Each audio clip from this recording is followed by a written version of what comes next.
안녕하세요. 나단과 밧세바가 아도니아의 반란을 저지하려 합니다. 오늘 본문은 열왕기상 1장 11절에서 27절입니다. 11절. 그러자 나단이 솔로몬의 어머니 밧세바에게 물었습니다. 핫깃의 아들 아도니아가 우리 주 다윗도 모르게 왕이 됐다는데 듣지 못했습니까?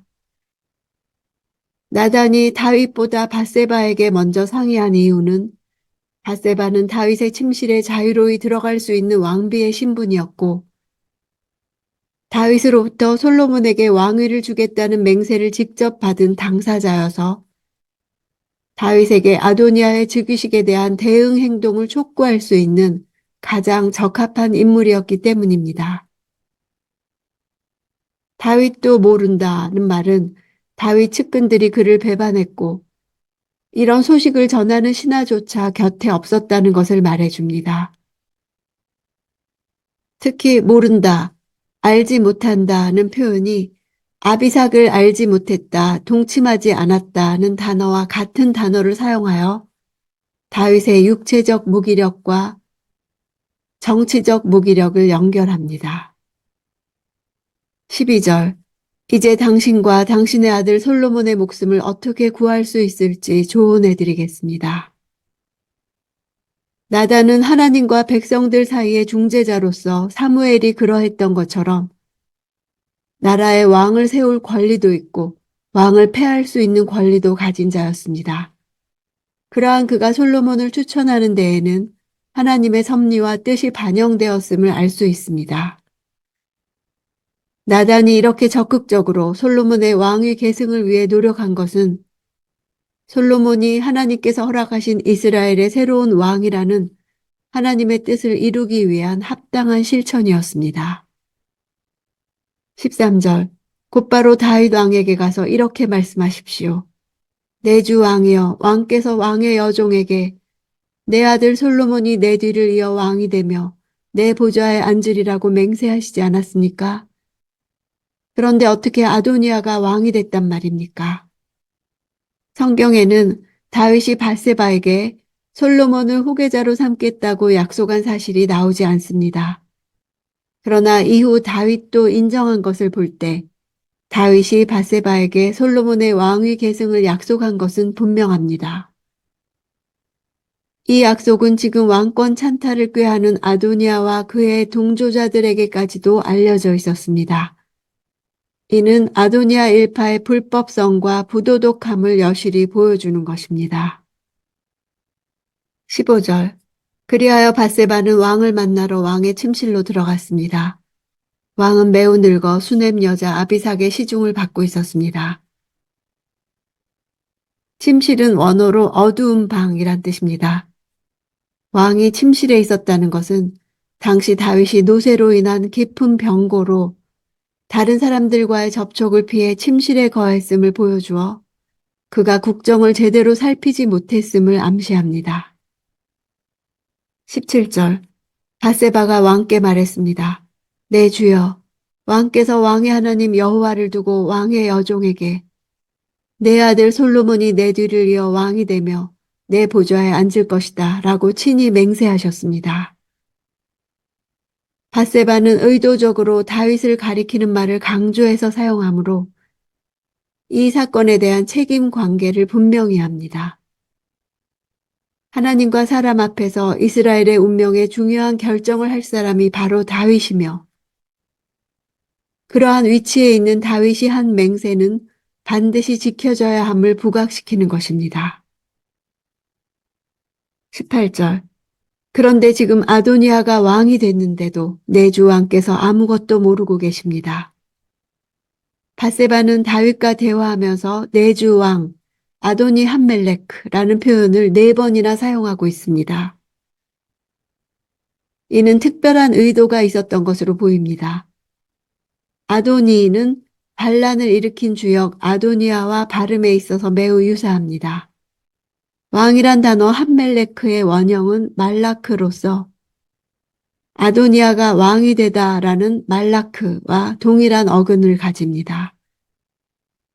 따라서 이러한 표현에는 다윗의 이스라엘 왕권을 아도니아가 빼앗아갔다는 암시가 담겨 있습니다. 다윗에 대한 밧세바의 이러한 호칭은 최고 통치자 다윗의 뜻을 무시하고 스스로 왕위에 오르고자 한 아도니아의 방자함과 불법성을 부각시키기 위한 표현이라고 볼 수 있습니다.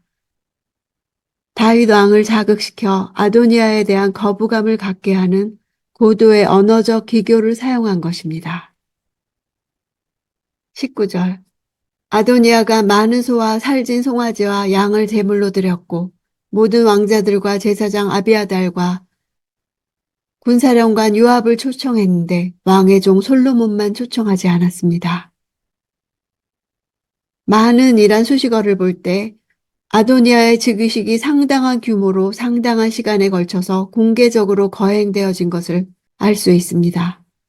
아도니아의 즉위식 자체가 신앙적 반로에서 행해진 것이 아니라 자신이 왕이 되었다는 사실을 알리기 위한 방도로 행해진 것이었기 때문에 아도니아는 될 수 있는 대로 이 행사를 거창하게 진행하고자 했을 것입니다. 20절.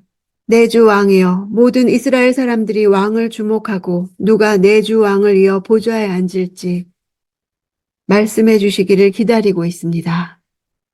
밧세바의 이런 표현은 아도니아가 스스로 왕이 되었어도 백성들은 최종 판단을 보류하고 있었음을 전제로 합니다.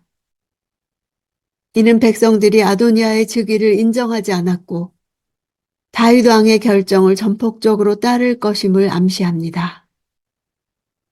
24절.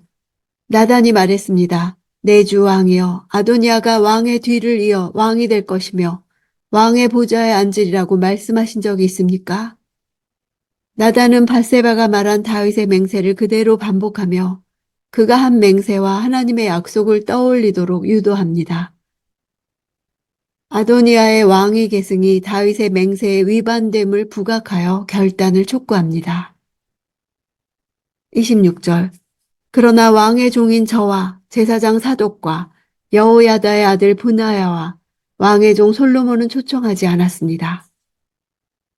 나단은 솔로몬의 지지 세력을 언급합니다. 제사장 사독은 아비아달과 함께 다윗의 행정을 도운 제사장이었습니다. 다윗이 예루살렘을 정복하고 난 다음부터 그가 언급되는 점을 근거로 하여 그는 예루살렘에 있었던 옛 여부스 성소의 제사장이었다가 다윗에 의해 왕궁에 발탁되었을 것으로 추정합니다. 사독과 아비아달의 운명은 다윗의 왕위를 이어받을 왕을 누구로 택해 지지하느냐에 따라 달라지게 되었습니다. 사독은 솔로몬을 왕으로 지지하여 그가 왕권을 잡자 가장 영향력 있는 제사장이 되었습니다. 아울러 그의 후손들에게 이스라엘의 대제사장직을 이어갈 수 있도록 자리를 마련해 주었습니다. 브나야는 다윗의 군대 장관으로 다윗의 충성스러운 6 용사 중 하나였습니다. 이러한 나단의 보고에 따르면 다윗의 신하들이 아도니아를 지지하는 파와 솔로몬을 지지하는 파로 나누어졌음이 드러납니다. 이 두 파는 결코 양립할 수 없는 것이어서 한쪽이 정권을 잡게 된다면 다른 한쪽은 숙청의 대상이 될 것이 뻔했습니다. 이제 다윗은 이 둘 중 어느 한쪽을 선택해야 하는 상황이었습니다. 지파주의의 잔재가 여전히 남아있는 이스라엘을 효과적으로 단합시키고 중앙성소 중심의 신앙을 확립하기 위해서는 강한 중앙 집권적 정치체제를 구축해야 할 상황이었기 때문에 유다의 호족과 인척 중심의 보수 세력보다는 이 모든 것에서 보다 자유로운 신진 세력이 요구되었던 것입니다. 27절. 이 일이 내 주 왕께서 하신 일입니까? 그런데 왕께서는 내 주 왕의 뒤를 이어 누가 보좌에 앉을 것인지 종들에게 알려주지 않으셨습니다.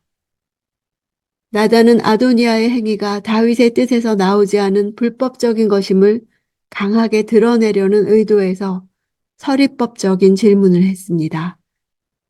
이는 또한 다윗 왕의 제가에 따른 왕위 계승만이 참된 것으로 인정받을 수 있음을 암시합니다.